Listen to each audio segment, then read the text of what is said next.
The Solitary Reaper by William Wordsworth.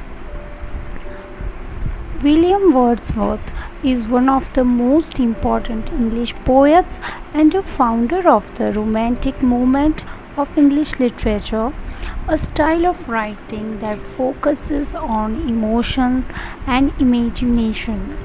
Wordsworth became known as a lakeland poet because of the area where he lived, which is renowned for its beautiful wide landscapes, charming pastures, and countless lakes.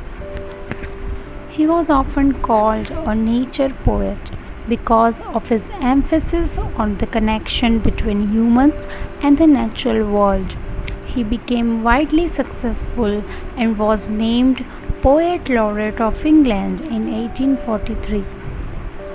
The Solitary Reaper, poem by William Wordsworth written on November 5, 1805 and published in 1807 in the collection Poems in two volumes. Most of the poem is in iambic tetrameter. It is a pastoral snapshot of a young woman working alone in a field in the Highlands of Scotland, singing a plaintive song in Gaelic. The narrator is transfixed by the sight and sound of the titular figure, whose arresting voice fills the empty valley.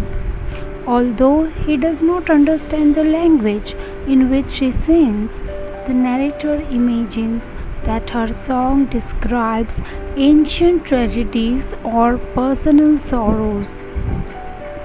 The poet orders his listener to behold a solitary Highland lass reaping and singing by herself in a field.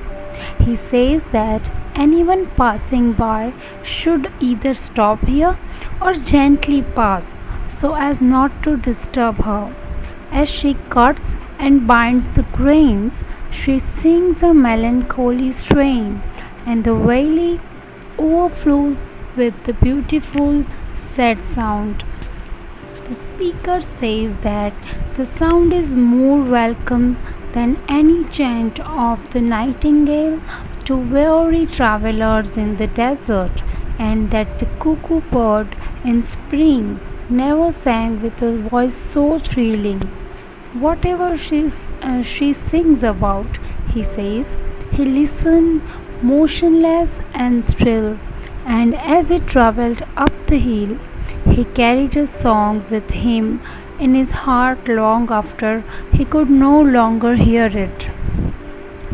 This poem is unique because while most of Wordsworth's work is based closely on his own experiences, the Solitary Reaper is based on the experience of someone else, author and friend Thomas Wilkinson, as described in his tours to the British mountains.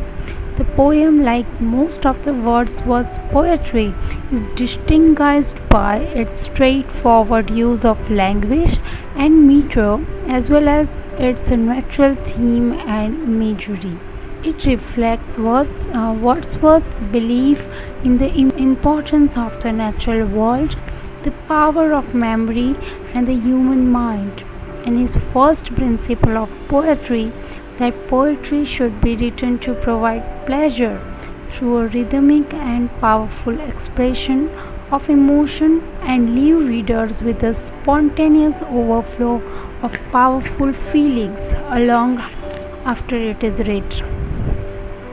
Part of what makes this poem so intriguing is the fact that the speaker does not understand the words being sung by the beautiful young lady. However, the enchanting melody makes Wordsworth's imagination set to work.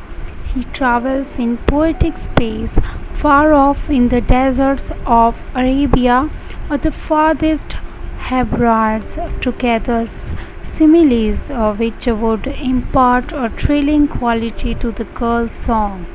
Perhaps the plaintive embers flow for old and happy far off things and battles long ago.